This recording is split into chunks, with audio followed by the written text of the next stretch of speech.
Hi, 6th level. Hopefully you had a good weekend. Hopefully the work that you are finding in your pre-algebra book is going well. I don't suspect there'll be many problems with the first assignment on page 7. This video is going to go over work that the answers will be available on Friday. They'll be posted on Google Classroom. So if you're finished with page 7, the answer key will be posted on Google Classroom this Wednesday. Watch this video only if you're ready to move on to the next page. And that is pages 8 and 9, problems 32 through 56. Now, this video is going to go over a few different things that you'll encounter on those pages. One that you may not be... Sorry, I'm reading a message that just came in. What was I saying? I have no idea what I was saying. So, if you are finished with the first assignment, then you may watch this, take some notes, and it will help you with assignment number 2. Again, the answers will be posted on Google Docs this Friday. The first section on page 8 says, write a variable expression. Okay, so we haven't exactly talked about variable expressions yet, but a variable expression is going to be basically, it'll look like a math problem. And if we're supposed to write the difference of 100 and a number, difference indicates that we're talking about a subtraction problem. 100 is listed as our starting number. So 100 minus a number, it is a variable, it's an unknown. We can use anything, any letter or symbol to represent that unknown number. Since it says number, I'm going to just go ahead and use n. 100 minus n does show the difference of 100 and a number. If you chose X, that's fine. If you chose P, Q, V, T, R, B, Z, it doesn't matter. I chose N just because we're talking about a number, but you can have any letter. And that's a variable expression. 100 minus N. So the sum of a number and 6. Sum indicates addition. Our starting number is the variable, and we're adding to that 6. So we can have n plus 6. That's the sum of a number and 6. Now I don't have an answer because I don't have a value for n. If n is 1, then this answer would be 7. If n was 10, the answer would be 16. If n was 100, the answer would be 106. It's not asking for us to solve it. It's asking to write a variable expression. And you did. The product of 9 and a number. Product tells us we're multiplying. 9 is what we're starting with. So 9 times, let's say, B. 9 times B would be the answer. Except this isn't simplified. Many of us may already know that we can combine the constant and the variable by not showing a times sign, but putting the letter right behind the number constant. 9b. 9b means 9 times b. So that would be a variable expression showing the product of 9 and a number. 9b. What about a number divided by 6? So n, we can have n divided by 6. Yeah, that's easy enough. And that type of wording shows you that the first section of writing a variable expression, it's not that difficult, but you do have to think about it. The next part deals with evaluate the expression. This is where you're actually going to do some math. Here we have some variables that are defined. X is equal to 5, y is equal to 10, and z is equal to 2. Now this isn't in your book, this is an example that I am giving you. But if we have x plus y, and x is 5, y is 10, then what we're really saying is that we have 5 plus 10, and that is equal to 15. X minus z, well, x is 5, z is 2, so we have 5 minus 2, and that answer is 3.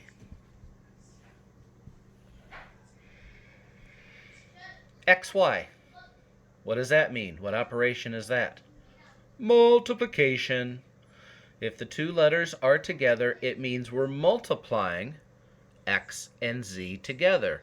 10 times 2.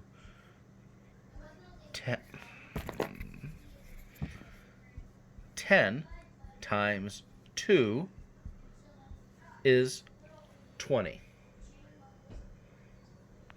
Here we have a division problem. Or you could think of it as a fraction problem. Either way, remember, fraction does mean division. We have y divided by z, or y over z. So that is 10 divided by 2. 10 over 2, or 10 divided by 2, that can equal 10 divided by 2 is 5. We can also say, if this is an improper fraction, how many times does 2 go into 10? It goes in there 5 times with nothing remaining. So it's really 5 and 0 halves. We don't need that. The answer is just 5. However it works out better for you, use what you know to solve a problem like this. Eventually you'll get to a problem around problem 48 in the 40s that you may have to work with a decimal. Now these are not the decimals in the problem. However, if we take a look at this example where x is equal to 2.1 or 2 1/10 and y is equal to 5.2 or 5 2/10, this is just a brief review on how to multiply x and y together with the decimals. So one thing that you can do, because this does mean 2.1 times 5.2, it might be easier, instead of working with the decimals, to bloop them out. If you know what I'm talking about doing the decimal slide, removing the decimal from the problem so you have more of a normal looking problem. I can't get rid of the decimal by moving it this way. I have to move it this way, because if I move it this way, bloop, and turn that into 21, the decimal currently lives there. I blooped one space. I moved the decimal one space and made the 2.1 a 21. I can handle working with a 21. My 5.2, I want to get rid of this decimal. I can't slide it this way, I have to slide it this way. Bloop! I moved it one space, which made it times 52. Now this is a normal type of long multiplication problem that we're used to working with. We have removed the decimals. Now the decimals are still here. There is a decimal there and there is a decimal there. We just don't write them, we don't show them. If you say I'm 12 years old, you don't say I'm 12 years old. It's you're 12 years old, but 12 can be written as 12.0 and that's still a 12. So this decimal kind of becomes invisible and hidden when we talk about whole numbers. And that's what we've done here. We've slid the decimal out of the problem, making these whole numbers. So right now the decimals live here. But let's go ahead and do this long multiplication problem as we normally would. 2 times 1 is 2. 2 times 4. Sorry, 2 times 2 is 4. Now we've finished the units. Now we have to multiply the tens. There's my placeholder 0. Don't forget the placeholder 0, because you're not multiplying by 5 technically. You're multiplying by 50. 5 times 1 is 5. 5 times 2 is 10. Add 2, 9, 0, 1. There's a comma. So my answer right now is 1,092. Except it would be 1,092 if we were really multiplying 21 times 52. But we're not. We have decimals. So I moved the decimals a total of 2 places out. One for here and one for here. It adds up to 2 decimal point moves. Where does my decimal live in this problem, even though I can't see it? Right there. So if I move the decimal out 2 spaces, I have to move it back in 2 spaces. 1, 2. This is no longer a thousands with a comma. The answer is actually 10.92. 10.92. I moved the decimals out. I multiplied like normal. I slid my decimal back in. So that concept should be a review concept for 6th level. And just a reminder on how to handle it if you get work in the 40s, specifically number 48. Please keep in mind that on page 9, you do stop at number 56, the mixed review and the standardized test practice.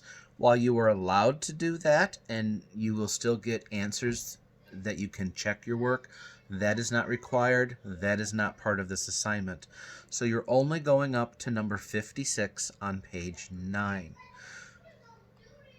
Send me a message. Let me know if there's any other problems within this section that you have difficulties with, and I will shoot you a message and give you some tips. So good luck with it. Keep on working on your packet, and don't forget your science work, and more information will follow. But for right now, this video should be watched once you are finished with the first assignment and you are ready to tackle the second assignment. I will have another message. Let's see. These answers will be posted on Friday. All right, so stay tuned for your next video. Bye, 6th level.